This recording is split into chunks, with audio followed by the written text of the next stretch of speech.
all welcome on Carrier Show. So today we are going to welcome an amazing man, Mr. Patrick Mcgee, someone who work World Economic Forum, African Development Bank, to the managing director of OriginAll and the founder of a company that does in the export of wine based in Cape Town, South Africa. Good evening to you, Mr. Patrick, and welcome on Carrier Show.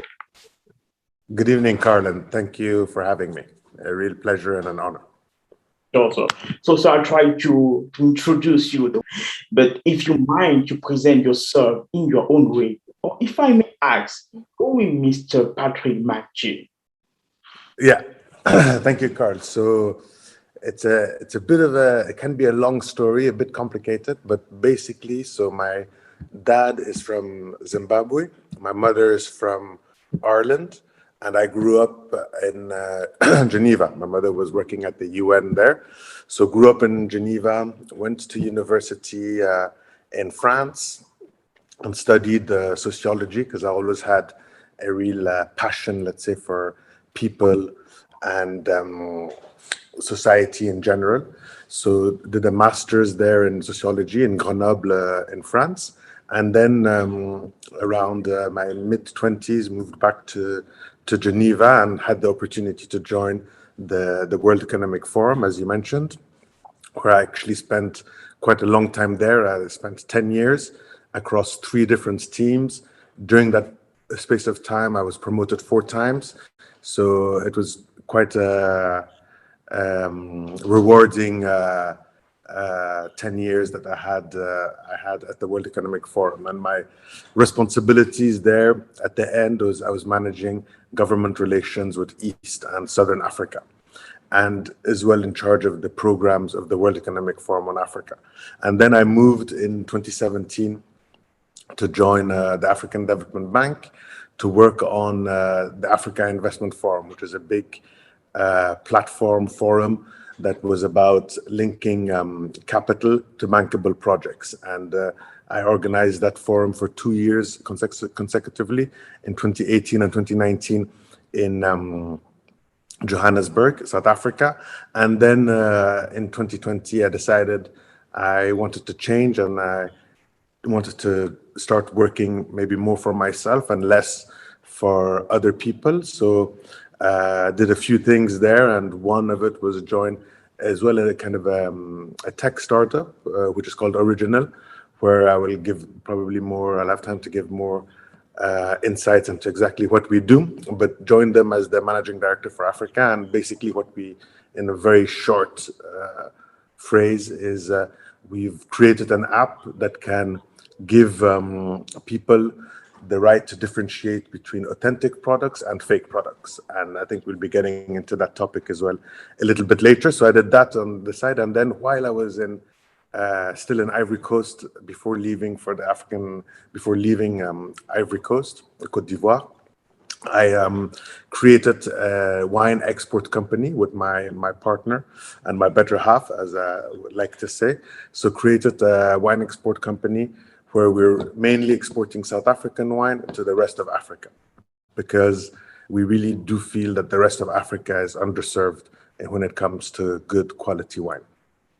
Wow. But so let me just ask you this question: like, all your wine are made in South Africa product? All the wines, are made in South Africa. So we work with 8 different wine estates.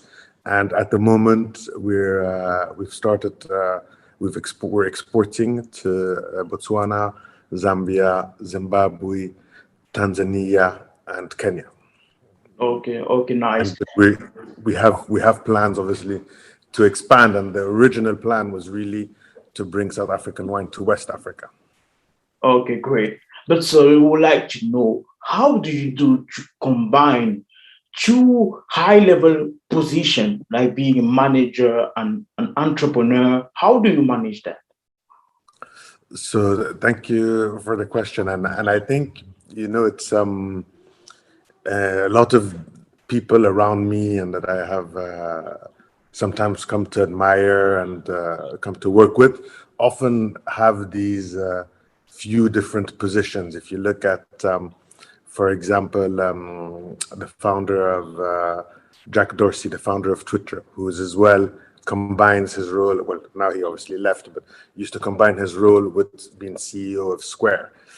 And a lot of these people have that, but I believe what makes it possible is two things. It's one, your organization, how organized you are, how you organize your day, how you spend time between the entrepreneurship work that you're doing and then your other managerial role. And two, it's having a solid team around you. If you have the right people that you're working with, then you can be able to achieve a lot more. And I'm lucky in that space where for the wine business, we're very few. We're just 3 people working on it. And the 2 people that are working on it, one, well, it's my better half, so it makes it easier. But she has a lot of those organizational skills behind her, which helps me then to thrive in that and in my other role. And then obviously in the OriginAll, we have a strong team of veteran professionals, which makes life a lot easier. But those would be the reasons I think you can do it, because it's a lot different topics, different sectors, but then you can always find a lot of commonalities as well between what you do. Okay, sure. But before I go to the next question, sir, I just want you to give an advice, to those entrepreneurs, to those students that are entrepreneurs, or to those employees that are also having a side job, that are like those that are employee and entrepreneur, and those that are student and entrepreneur. Like, what advice can you give to them, or what are the techniques that you use that you think can be very useful to them? For me, the most important is discipline. You need to be disciplined in every day. You need to have a routine in terms of your work routine. So if you have that discipline, then you're able to achieve a lot more. And I'm saying that because I sometimes lacked that discipline, and it got me into situations that I wouldn't have liked to have been. So definitely, if you're disciplined, you're going to be able to achieve a lot more. Having your plan for your day, having your checklist with what you want to achieve, concrete steps that you want to achieve, and then you tick them off, because there's nothing more rewarding when oh, this email has been sent, oh, this has been picked up, or whatever. But those are some things that really, I think, make your day. And then at the end of the day, it's a lot of work. It's working late hours, but being able to manage that your lifestyle between, if you're doing your entrepreneur stuff, if you're studying, your family life, etc. It's just about discipline and managing yourself and managing your organization of your day. And obviously, you'll always have surprises in the day. But if you start every morning with a list of what you want to achieve by the end of the day, and you start ticking them off, you will see things start moving a lot faster. Wow, thank you so much. So I would just like to remind that you're the managing director of OriginAll. Please, sir, can you tell us more about the activities of the company? Yeah, so to give you a little bit of context, so basically with OriginAll, with our company, we're basically fighting counterfeit products, and we're fighting the scourge of counterfeit products that is happening. Just to give you a few numbers, if we took counterfeit as an industry, so counterfeiting products as an industry, it would represent $4.2 trillion, which is more than the GDP of Africa combined. So when I started working with them, I was like, but how is it that there's so much counterfeit products, and how is it that it's going unnoticed? And you realize that the problem is that your everyday products, so the fast-moving consumer goods, are the things that are the most counterfeit, be it medicine, be it water, carbonated drinks, cigarettes, alcohol, baby formula, you name it. Everything is being counterfeited. And as one of the founders of the company always says, when we ask him how has it come to this level, well, he answers there's $4.2 trillion dollars of reasons of why people are doing counterfeiting, because it's such a lucrative business. And the problem that we have with counterfeiting is that it's often what it is at the financing criminal organizations and terrorism. And one of the things that we do a lot in the way we work is we work with brands. So we want brands as well to take responsibility of making sure that in a continent like Africa, that all the products that are coming in are safe and are not substandard. And because I think, unfortunately, it has been a playground for the counterfeiters, the continent, because of sometimes our weak institutions, our porous borders, make it so much easier for counterfeit products to cross all around the continent. So now us, where we're at this stage, we have already an app that is ready, which can be used by law enforcement agencies. And now the next step that we're in our development is getting them an app for consumers, because we believe that it's a right to the consumer to know if what he's consuming and what he's eating or what he's ingesting is he needs to know if it's authentic or not. And you were talking about pharma and drugs and in West Africa.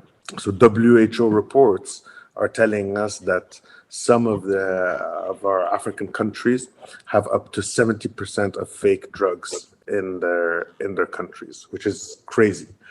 And another crazy stat is every year 116,000 children die of fake malaria pills. So, and that's assuming actually fake. So those are the kind of the issues that we're trying to tackle with the AFCFTA to make sure that the products coming into the continent are safe products, and the products exchanged between African countries are safe products. Well, thank you, sir. But now you are an entrepreneur, you are a manager. Can you share with us the difficulties that you encounter daily? The difficulties you encounter, well, I think, obviously, so I jumped into the entrepreneurship life about almost 2 years now. And yeah, definitely there's the amount of challenges for entrepreneurs, especially on the continent, are multiple. Obviously, one, the access to capital is the big issue that we get faced with on the continent, and then as well, obviously, the access to human resources is another big challenge that we all go through while establishing our companies. And so, and it's a lot of it you have to do it yourself in order to get to where you want to. And unfortunately, I think especially in the continent, there's very little structures and institutions or organizations that are out there to really assist entrepreneurs. Oh, okay. We see. So you said something that took my mind, because you said you talk about human capital, like absence of people that can assist. But the rate of unemployment has drastically increased on the African continent, especially now due to the COVID-19 pandemic. So my question now, so for you, what are you expecting from students, from graduates, from people that are out looking for jobs? What are your expectations?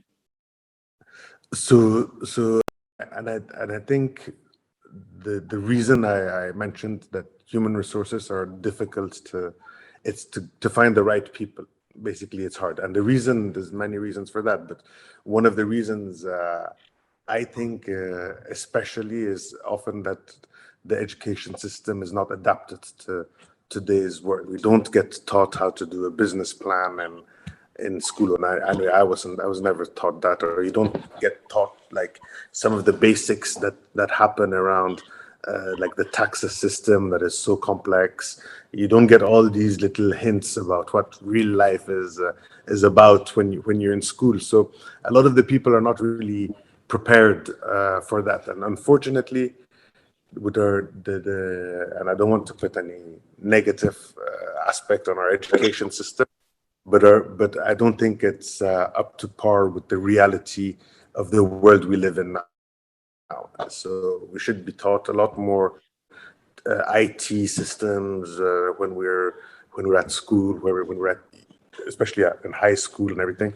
But you don't get any of those teachings. Most of the children nowadays, they learn off the cuff, like playing with their smartphones and computers, and most of them actually know a lot more than me on computers, even 9-year-olds and 10-year-olds. So yes, I think what I'm looking for when I look at somebody is, especially the youth, is the initiative aspect, and I have noticed that often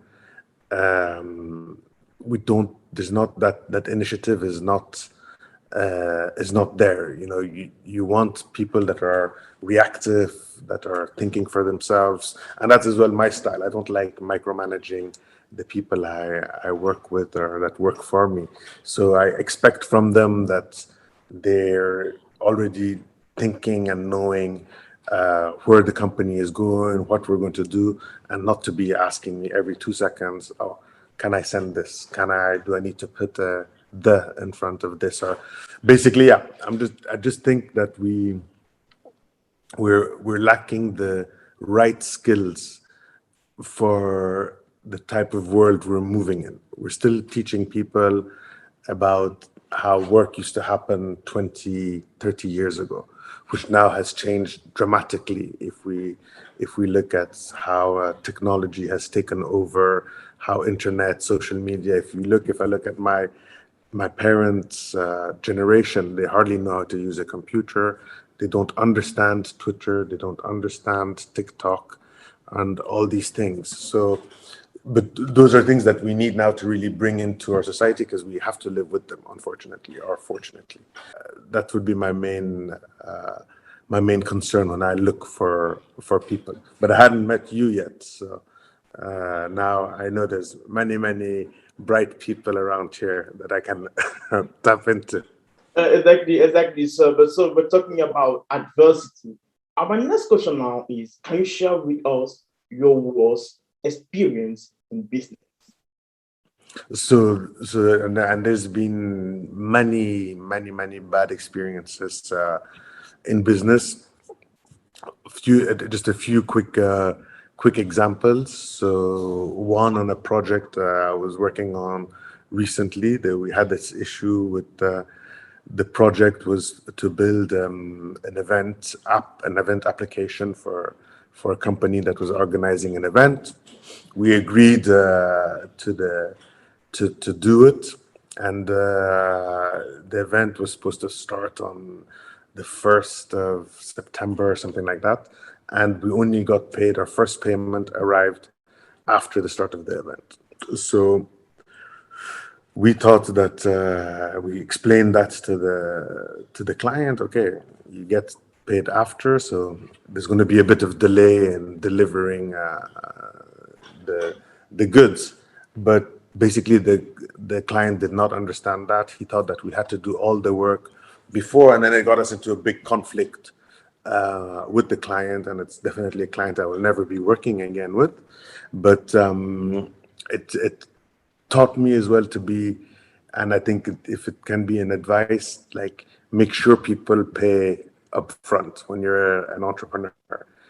Don't ever put even your work or your money before you get something. You know, you need to structure your agreements with your contractors, your clients, your suppliers in a way where you cover your back first, meaning that you don't get into uncomfortable situations where people are expecting things from you, but you don't even have money or any kind of resources to make the whatever has been asked for you happen. So it was a bad experience because it ruined a lot of relationships along the way, in between the people that had recommended me and our group to the client. Now we had made a very bad relationship with my suppliers that I used to work with back in the day of the World Economic Forum. So no, it was a really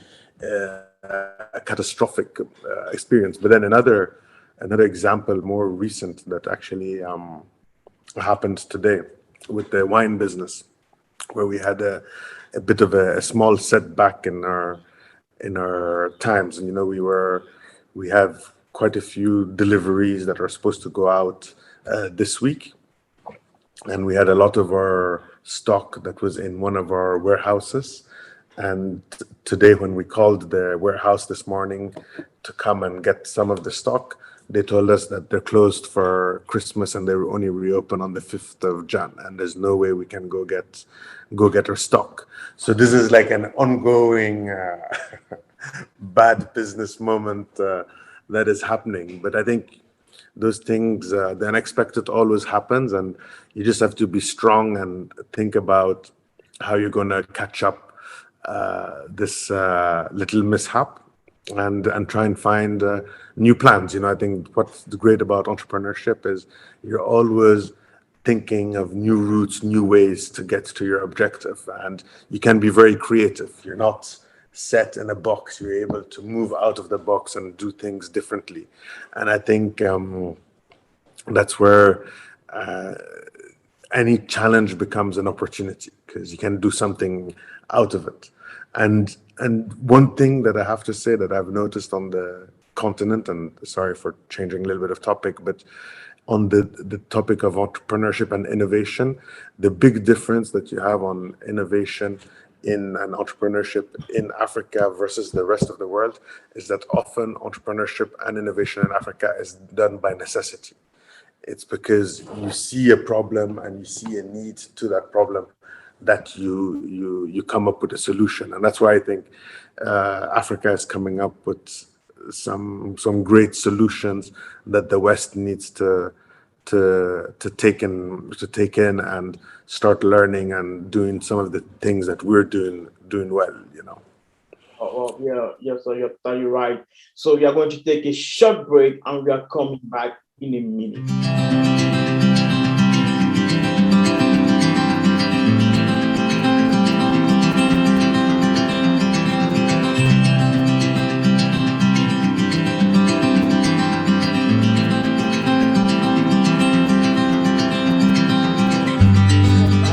Carrier show, we are still with Mr. Patrick Mcgee, the managing director of OriginAll. So we all know that you have a structure that does the export of wine, SMCG, and the question is, why have you set up that business? So during COVID, I was blocked in Côte d'Ivoire with my better half, with my partner, and for 6 months, maybe a bit more, 6 to 9 months, we couldn't move. She lived in South Africa and she couldn't get back to South Africa. So then we were blocked in Abidjan, Côte d'Ivoire. And at one point, and I admit we do like having our glass of wine in the evening, but at one point we realized we couldn't find any affordable good wine. And then we started going around, trying to find places that sold South African wine, because I've been a fan of South African wine for a long time. And all what you could find was really the very cheap wine that, as a friend told me, it's wine he wouldn't even give to the cousins he doesn't like. So we saw there that there wasn't the quality that you have in South Africa for the affordability that you have as well. And we decided, okay, maybe let's try and see if creating wine, bringing some wine of different winelands that we know would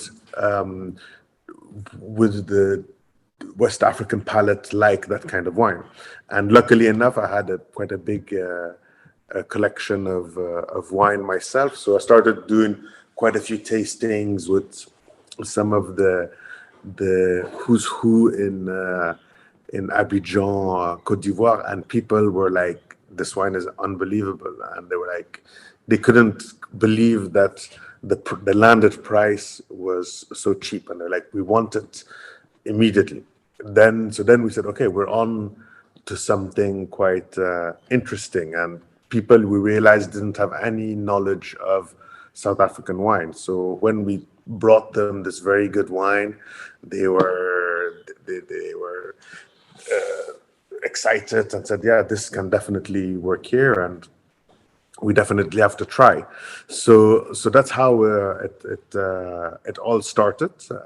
Then created a society in Abidjan, created another one in South Africa, and then went through a whole year of a lot of compliance and admin and legal documents in order to make sure you're above board on your company, and that you can't get bitten by SARS or any of the governmental institutions that go after you.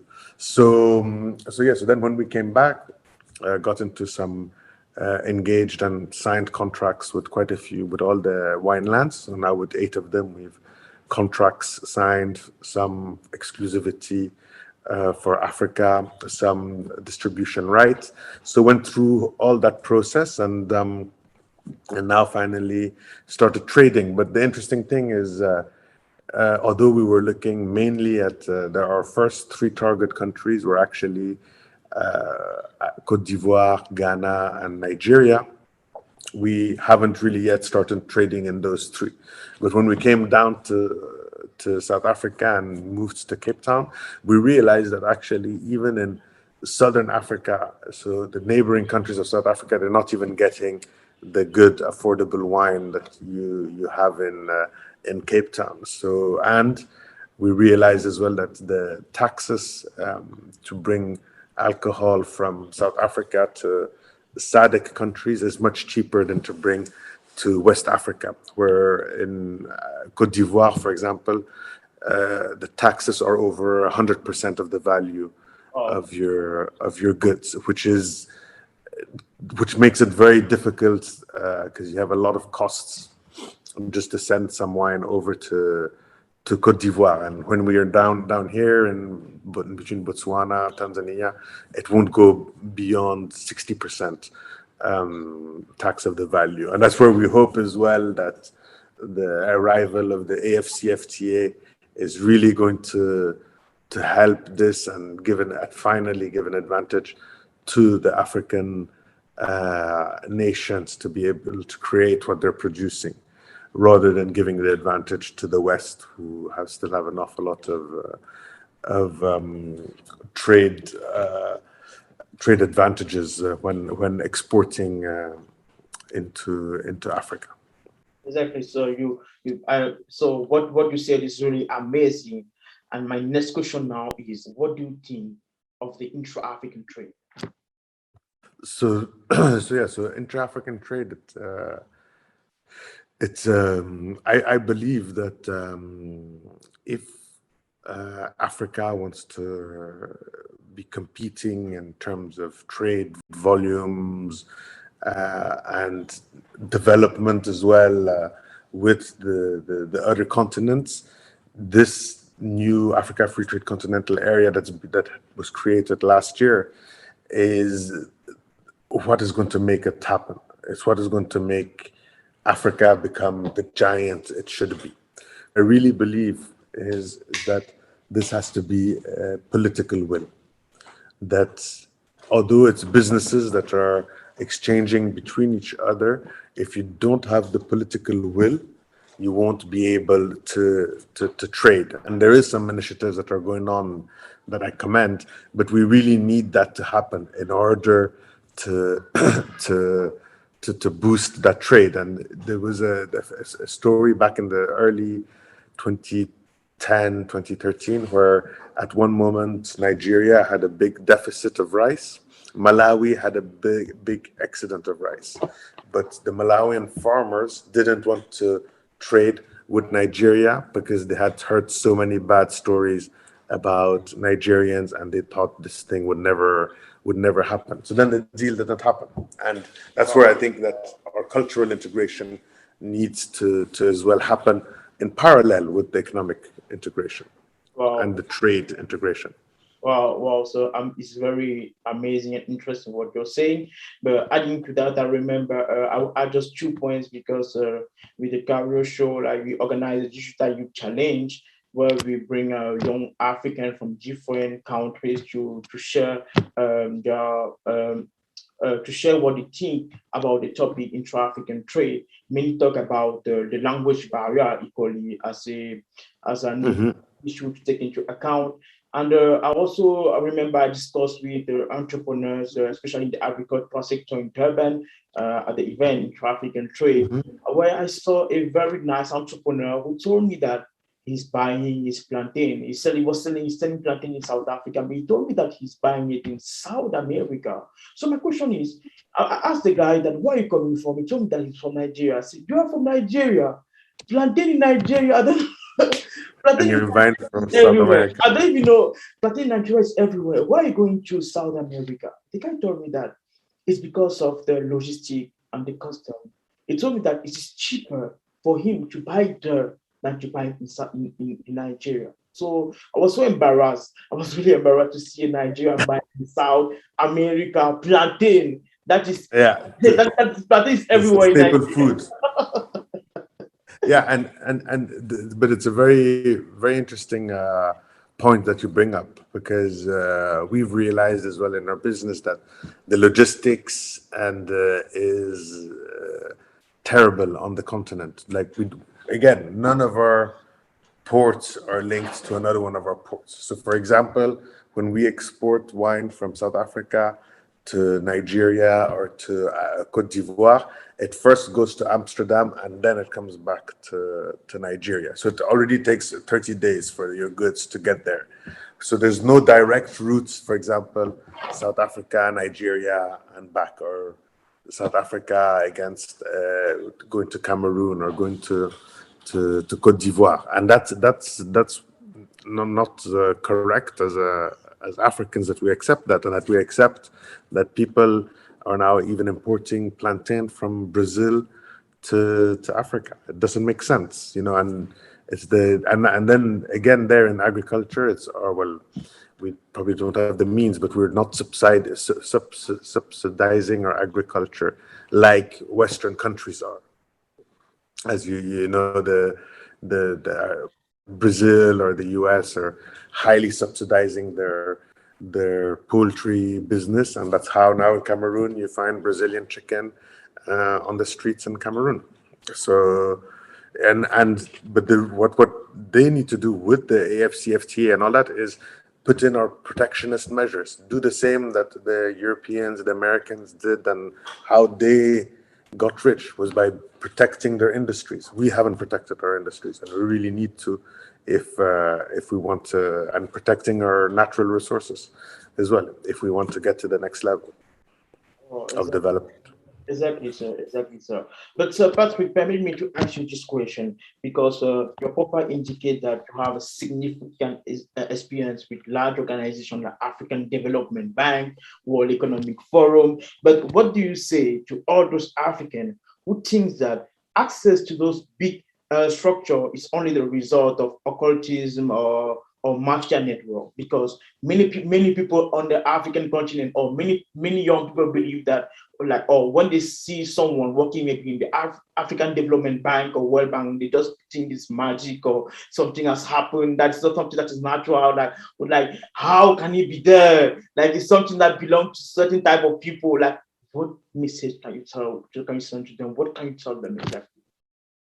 Yeah, no, so definitely, I think everybody and most people would do think that it's a kind of a clique or a sect that you need to be part of. So just to give a bit of context on my side. So when I joined as well the World Economic Forum, which is another one of those organizations that has a bit of mystique around it, I got in as I to say I got in through the back door. Like I applied for a 1 month contract, which was a copy pasting, moving information from one database to the other, and then I got lucky and applied for another 3 month job, 3 month job, and then while in my 3 month contract, another manager liked the job, what I was doing, and then hired me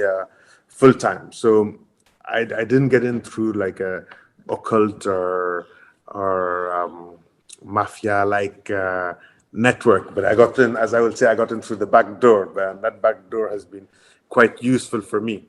But what I will say, and what I agree, is that for most of, unfortunately, and it's unfortunate, but for most of these organizations, if you do get in, it's sometimes because you have good contacts inside the institution, or that you know somebody who knows somebody who knows somebody. And that's very unfortunate, because then obviously you might be put at the top of the pile if you're the lucky person to whom that happens. But the point I think I want to make here is that I believe that whatever job you want to do, you can get to it through your network. So if you're good at networking, if you know the right people, you'll be able to find these jobs. And it's just about searching in your network, about looking at on your LinkedIn profile, who knows who, how to get to this person, and then start pitching that, yeah, I would like to get to this position or to this job, and being sure about what you want. Because so when I got into the African Development Bank, obviously there I got called to come and join. I wasn't they asked me to apply, basically, to say, oh, are you interested in this? Then apply. But it was a job that I had been eyeing even before it was created, and I had been working towards making it happen, like even 6 months, 8 months before I got appointed to the position. So it's about your network, and that's where I started using my network very quite a bit by talking about my interest in joining the African Development Bank in that position to different people that I knew would relay this information to the decision makers at the time. So yes, I can understand that people believe that some of these big structures are opaque, and the selection and HR processes are not transparent. But I have to say that if you work your own network and your own contacts well, you can get to wherever you want. And then my former employer might not like what I say, but I do believe like the African Development Bank offers you great exposure, great benefits.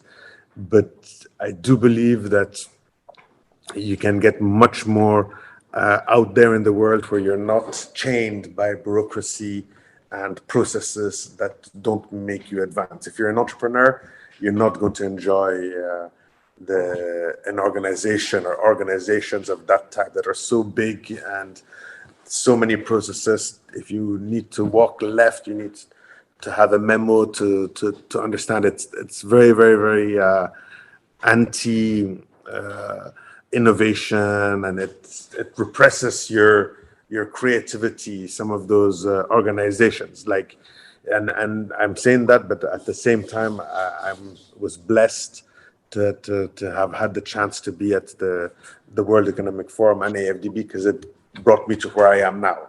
If I hadn't been there then, I wouldn't be who I am now. So so I think there's it's a shame, but I do like, if you look at them at the African Development Bank, they have the Young Professionals program, which I do believe is a very fair program.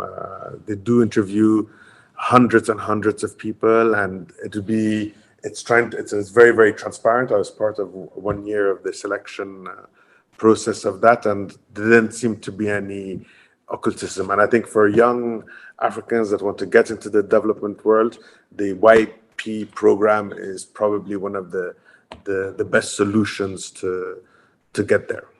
Well, thank you so much, Sir Patrick, for that information. But, sir, many people encounter mental health problem due to the stress, to the youth to succeed or failures or other difficulties that may come from the pressure from the families. We want to succeed quickly. We want to be successful. So, what do you think about that situation, and what advice can you give to people that are facing that situation, especially young people? When you are an entrepreneur, a student, you really want to be successful, you want to make money, you want to build houses, you want to be rich, but going all the things is not easy, and people have to do with that. But what can you tell to those that are listening to us, especially the young people? Yeah, so I think with and obviously in the context of COVID, and it has been a very difficult time for entrepreneurs and for the youth in general. So, and then first a couple of points before. So I think it's an interesting question, because I think there's a bit of a taboo in Africa sometimes to talk about mental health issues. It's something that's not very well seen. Let's say in the values of the fabric of our society, and I think it's a reality that as much as in Western countries, in Africa we do have a lot of issues of mental health that are brought on by our society, and the the kind of the negative aspects of global capitalization, which bring on a lot of issues mentally, and obviously this period with Corona, with everything locking down, it has been terrible. Friend was telling me the other day that they say that suicides have gone up by 30% in the world since Corona came, because obviously everybody is now alone in their own little bubble. But as I was saying, I think when we started the question before, I think you need, if you have you have that idea, that project, that business that you're creating, and you really believe in it, even with all the ups and downs, you just have to persevere. It's unfortunately there's not many like techniques to do, but if you believe in yourself, you believe in what you're doing, just continue doing it, and you'll reap the benefits one day or later. And I think the problem as well it's a general problem in society, is we've all become too impatient. Everything, we want everything now. You have an idea and you think that the next day you're going to be a millionaire. No, unfortunately, it doesn't happen like that. If it did, we'd all be millionaires. But you need to be, there's that patience that you need when you're building your company, when you're building ideas, and to put everything together. As I was telling you before, we changed strategy many times in our wine businesses, because we got hit by obstacles that we hadn't seen. And I think Corona is one of those obstacles that nobody really saw coming, and nobody could have imagined that 2 years later we'd still be in this confined world, lockdown world, and everything. So so all these obstacles keep on coming, but what I really truly believe is that now is the moment to actually be at your best in what you're doing. So, Sir Patrick, according to you, what are the 5 rules to take into account if you want to be successful in life? So, successful in life and successful in business. I will look at more successful in business. Life, it might be another whole another whole interview to talk about how to be successful in life. But I think for success in your career, in your business, and what you want to be doing, there's a few points that come to mind for me. So one is that you have your vision, you know where you're going, you know what you're doing, where you're going, and how you're going to get there. You have to have that vision, and you have to be every day motivated to get to that vision. Motivation is key. Vision is key. Motivation is key. If you don't have the motivation, you can just not do it. If you don't have the vision of your idea, you have an idea of exporting agroalimentary products from West to Southern Africa, just do it. It's a great idea because it's not being done at the moment. So just do it. Then I think for me, key, and it's something that I sometimes struggle with is the discipline and the organization. You need to have that discipline. You work for yourself. You know that it's only on you.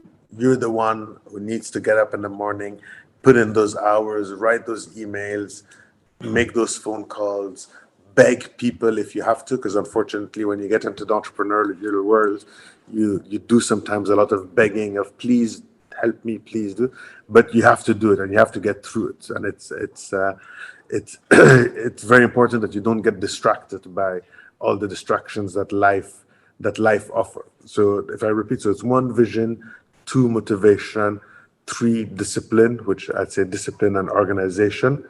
And then for me, the very key, and it's a 4 and a 5 together. It's 4. It's like choosing your right colleagues, your right team, because it's only your team will make the success of your company. It's that union that you create with your team is very, very, very, very key. And finally, actually, this I have one more after this, but it's about so network. For me, networking is a very important factor in success. So when I talk about networking, it's not just going having a drink, but it's having a drink with a mission, let's say, where you target 5 people that you need to speak to, that you want to speak to, and you want to get something out of them. When you go to a meeting, you have your plan and you want to go, and that's when you start networking, and you network intelligently. And it's about as well connecting the dots. You connect the dots between different people you're meeting, and that's something people used to say I used to do very well, was connect dots between all the different encounters I make, and we're all part of the same puzzle. So at one point, one piece of the puzzle will link to the other puzzle.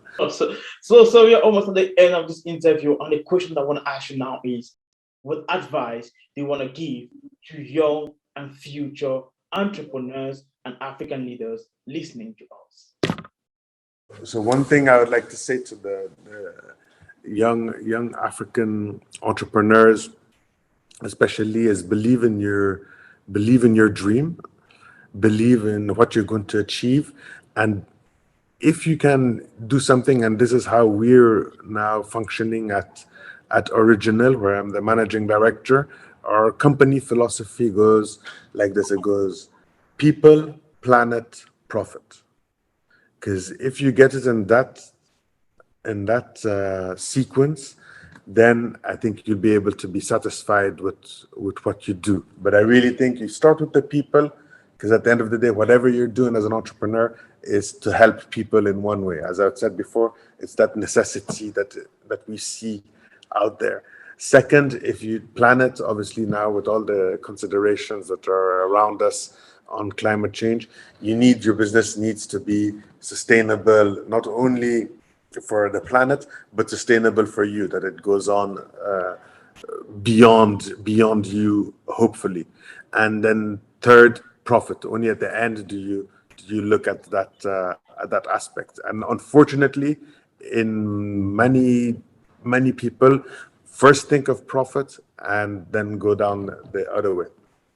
And that's there. It's going to be very, very, very, very complicated. And then to African leaders, and especially if it's people in the political space, the one thing I have to say is, like, may you be able to to be as honest as your campaign trails are, and as righteous in what you do as what you've promised during your campaigns. Because unfortunately, in today's day, our African leaders promise something, and when they get to power, they change.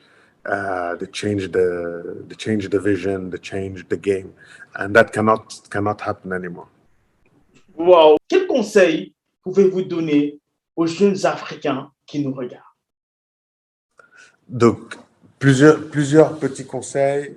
Je vais en donner trois conseils pour nos amis francophones. Donc, un, c'est rentrer dans tout ce qui est technologie, les commerces, les e-plateformes, tout ça, c'est le futur. En ce moment, c'est ce qui marche. C'est quand on voit les revenus que Amazon a fait depuis le corona, ça se passe dans les milliards, les centaines de milliards en l'espace de 2 ans. Donc, je pense que c'est très important. On ne peut pas y échapper. La technologie, Internet, c'est comme ça que le futur est en train de se faire. C'est comme ça que les futurs commerces, le futur business est en train de se faire. Donc, il faut vraiment faire attention et vraiment rentrer là-dedans. Ne pas négliger l'aspect de la technologie. C'est très, très, très, très important.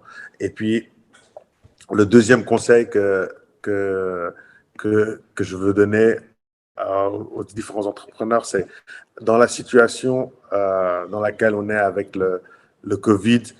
Le Covid est là pour rester. Donc, il faut qu'on s'adapte à cet obstacle qui est venu dans nos vies, et il faut qu'on vive avec, et il faut qu'on trouve comment le contourner, surtout dans nos business, surtout dans nos vies personnelles. C'est très, très, très, très important. Donc, j'ai resté sur ces 2 conseils pour nos... le troisième, c'était, et ça c'est non seulement pour les francophones, mais les anglophones.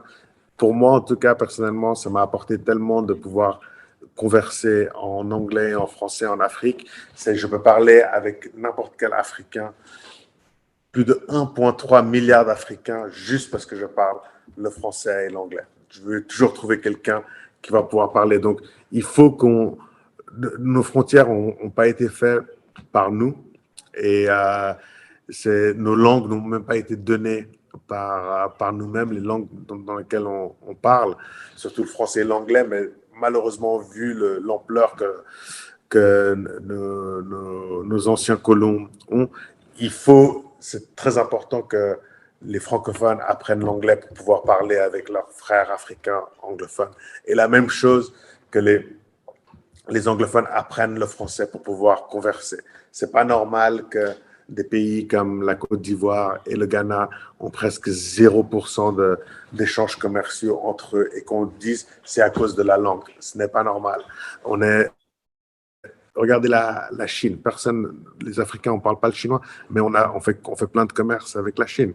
La Chine, par contre, elle parle toutes les langues africaines. Et la Chine a un plan pour l'Afrique, quand l'Afrique n'a pas de plan pour la Chine. Donc, apprenons autant de langues, parce que dans mon expérience, là où j'ai appris le plus et là où j'apprenais le plus, c'était dans toutes mes missions que je faisais à l'étranger, parce que j'apprenais comment d'autres personnes vivaient et comment ils réfléchissent. Et ça, c'est très important. On ne peut pas être seulement dans notre pays. On est dans un monde tellement communicant, tellement global. Il faut qu'on se diversifie et qu'on apprenne d'autres langues, d'autres cultures, pour pouvoir faire encore plus de business avec eux. Well. So, before we end, the next question is, what is your impression about the Carrier Show? So I think it's a great initiative, and that's why I was very excited about joining it. I think, as I mentioned at one point, the one of our big issues in our education system is that we're not taught anything about how to become an entrepreneur, or how to become successful, or learning from other people. We don't get that when we were studying. So the fact that the career shows here and can give people that have maybe a little bit more experience, give their feedback, their thinking about what's happening in about their career and how they got there. I think it's key, because if we don't teach people, they won't learn, and if we don't share experiences, they won't learn from other people's mistakes or other people's successes. So I think it's very, very key, these kind of shows, and to be connected with the youth. Let's not forget that over 50% of our continent is under the age of 25. It's probably even more, depending on which stats you read. But no, I think it's a great show, a great initiative, and I wish that it'll go on for a long, long time, and it'll be shown around countries and in schools or things like that, because that's what people, they need, the concrete of what's going to happen after school.